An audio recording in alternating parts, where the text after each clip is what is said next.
दुखी मत रखना।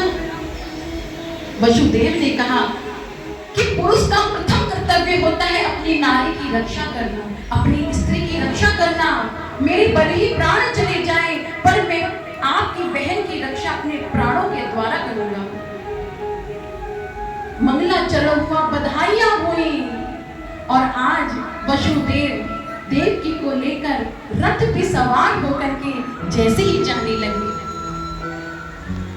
नारद जी ने सोचा, अरे यदि ये कंस इतना अच्छा हो जाएगा तो नारायण तो इस धरा धाम पे अवतार ही नहीं लेंगे।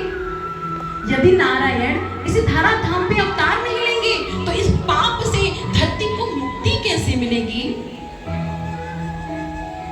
नारद जी गए नारायण की शरण में, कहते अरे नारद जी, नारद जिसकी बात को कोई भी रद्द नहीं कर सकता वो है नारद, और तुम तो साक्षात मेरे ही अंश हो, तुम क्यों घबराते हो। मैं इस धरा धाम पर आने वाला हूं। मानो प्रभु के मुंह से ये वाणी निकली है, और आज आकाशवाणी बड़ी जोर से हुई और कहती है, अरे कंस, तो जिस बहन को इतने लाड प्यार से विदा कर रहा है, इसी की 8वीं संतान तेरी मृत्यु का कारण होगी। इसी की 8वीं संतान तेरा काल बनेगी। काल व्याल मुखग्रास त्रास निर्नाश हेतुवे। अरे इस संसार में यदि मनुष्य को डर है ना, तो वो केवल मृत्यु का डर है, उस काल का डर है। पर वो काल भी ऐसा है कि कभी आपका पीछा नहीं छोड़ता।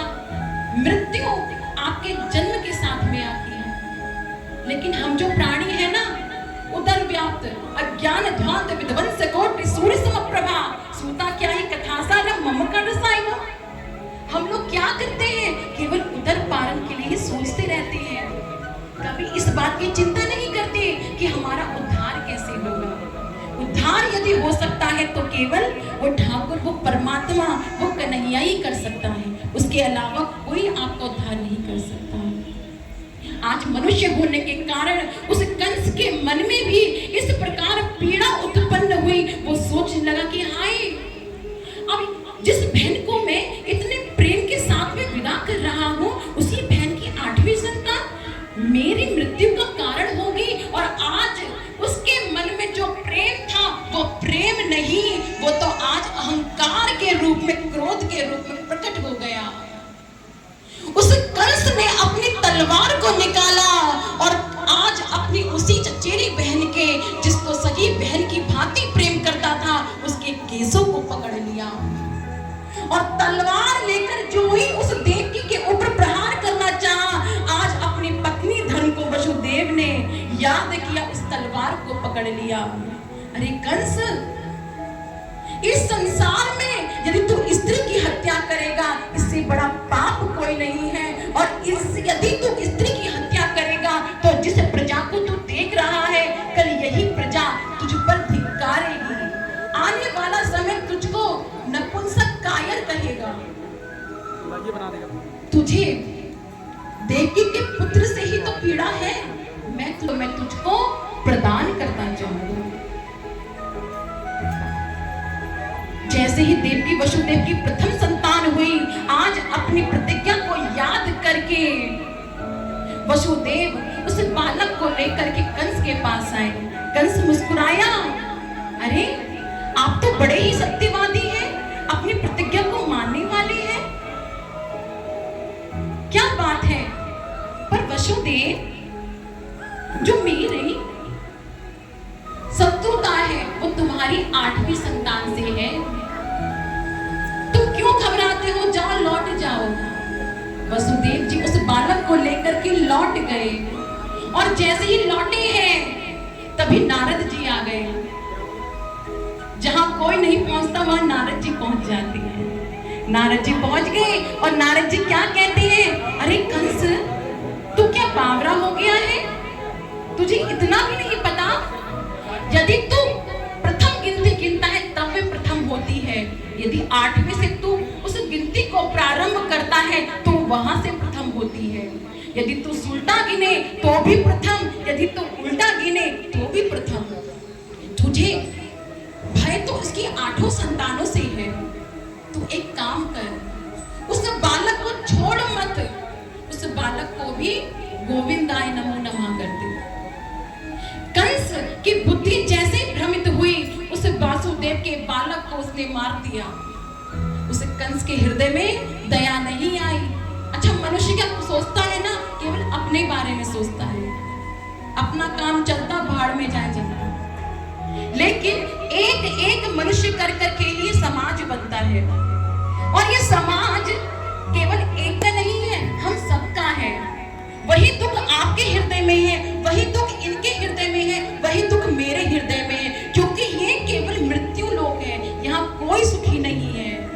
दीन कहे धनवान सुखी, धनवान कहे सुख राजा को भारी, राजा कहे महाराजा सुखी, महाराजा कहे सुख इंद्र को भारी।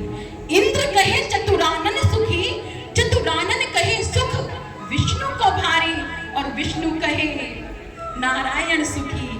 और लेकिन भक्त तुलसीदास क्या कहते हैं, इस संसार में यदि सुख है तो केवल हरि नाम भक्ति करने वाले को सुख है। सुखी तो केवल हरि नाम सुख है, बाकी संसार में सभी दुखी हैं। यदि आप सोचें कि मैं सुखी हूं तो नहीं, आप सुखी हो तो नहीं, सबके हृदय में एक कीड़ा बंधा हुआ है। लेकिन वो कीड़ा कैसे दूर होगा, वो ठाकुर ही दूर कर सकते हैं, और कोई दूर नहीं कर सकता। यदि मुझको दर्द होगा, फोड़ा होगा, तो उसका दर्द केवल मुझे होगा, मेरे पिता को नहीं होगा, मेरी बहन को नहीं होगा, वो मुझको मुझको मुझको ही भोगना है, उससे कोई और तृप्ति नहीं हो सकती। जब कष्ट आता है तो हम कहते हैं हरे राम, हे ठाकुर जी, केवल आप ही तो हमारा सहारा हो, आपके सिवा हमारे संसार में कोई नहीं है, रक्षा करो। ये भाई मेरे अपने नहीं है, पिता मेरे अपने नहीं है, पड़ोसी मेरे अपने नहीं है, मैं कहाँ जाऊं? तब वो ठाकुर के चरण ही हमको याद आते हैं। और सच मानो, भले कोई कामना है, वो ठाकुर ही आपको इस संसार से वहां बैठाता है। उस ध्रुव, उस 4 साल के बालक को जिस सुरुचि ने उस सिंहासन से गिराया था, वही ध्रुव आज तारा बन के संसार के द्वारा पूजित है। ये केवल यदि कोई कर सकता है, ये करुणा निधान ही कर सकते हैं, और किसी में करने की सामर्थ्य नहीं है। वो कंस भी आज पापी हो गया है, उसने पहली संतान को मारा, दूसरी संतान को मारा, तीसरी संतान को मारा, आज पटक पटक कर उस अबोध बालक को मारा है। क्यों? क्योंकि मुझको भय है, मुझको मृत्यु आ जाएगी। पर यदि 7 तालों में आप बंद हो जाओ, मृत्यु आनी है तो वहां पर भी आ जाएगी, कोई आपको रोकने वाला नहीं है।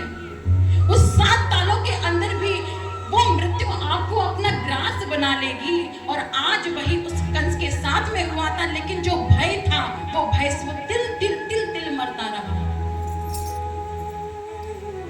और जिस प्रकार उसने आज 6ठी संतानों को मार दिया है और 7वीं संतान को मारना चाहा, तो वो देवी थी मां विंध्यवासिनी, आज साक्षात प्रकट हो गई।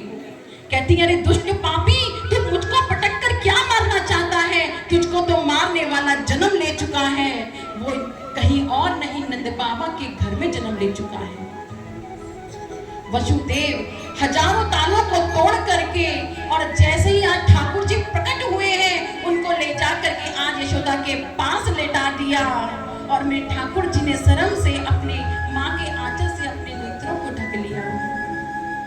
जैसे ही अपने नेत्रों को ढका है, माँ तो बेसुध हो गई। और जब वसुदेव उस बालक को यमुना जी को पार करा कर ले जाने लगे, तो आज यमुना कहती, अहो भाग्य, आज तो मेरे स्वामी आए हैं, आज मेरे स्वामी आए हैं, आज मैं कैसे इतनी मंद गति से बह सकती हूँ? आज तो मैं अपने ठाकुर के चरणों को पखारूंगी। और वो यमुना जी भी आज बड़ी उछाल मार मार करके आज वसुदेव के शीश को धोती हुई ठाकुर जी के चरणों को स्नान करा रही है। और जैसे ही ठाकुर जी आज यशोदा के द्वार पे आए हैं, तो आज नंद बाबा के घर में बधाइयां गबनी शुरू हो गई। कल रात हमारे ठाकुर जी का प्राकट्य हुआ है, और आज हम सभी भी नंदोत्सव मना रहे हैं। वही ठाकुर जी आज भी सूक्ष्म रूप से इस धराधाम पर विराजमान है। किसमें? साक्षात भागवत जी में। कहते हैं भागवत जी क्या है? भगवान श्री कृष्ण की वांगमयी प्रतिमूर्ति, अर्थात वाणी जो भगवान श्री कृष्ण ने स्वयं अपने मुख से बोली थी, वही वाणी साक्षात भागवत जी में विराजमान है। और आज हम सबके पास में घर घर में विराजमान है। अच्छा, हम सबके घर में रामायण है। किस किस घर में रामायण रखी जाती है? जरा हाथ खड़ा करके बताएं। सबके घर में रामायण है, लेकिन महाभारत क्यों होती है? रामायण सबके घर में है, लेकिन फिर भी महाभारत होती क्यों? क्योंकि आज हमने बड़ों का अदब करना छोड़ दिया। गुरु ग्रह पढ़ने गए रघुराई, अल्पकाल विद्या सभाई। गुरु केवल एक होता है जो हमारा विवाह करता है, हमारे जन्म में काम आता है, हमारे कान में फूंक के मंत्र देता है। आज हमारे गुरु कितने होते हैं?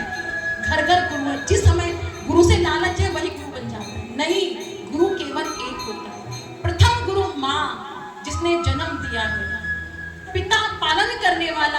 आप दर दर मत भटको, उस माता पिता के चरणों में ही यदि पूजा कर लो, उनकी सेवा कर लो, तो आपको ठाकुर जी मिलेंगे। आपको इस संसार में मुक्ति मिलने से कोई नहीं रोक सकता। और यदि कहते सच्चिदानंद रूपाय विश्वोत्पत्त्यादि हेतवे तापत्रय विनाशाय श्री कृष्णाय वयं नमः।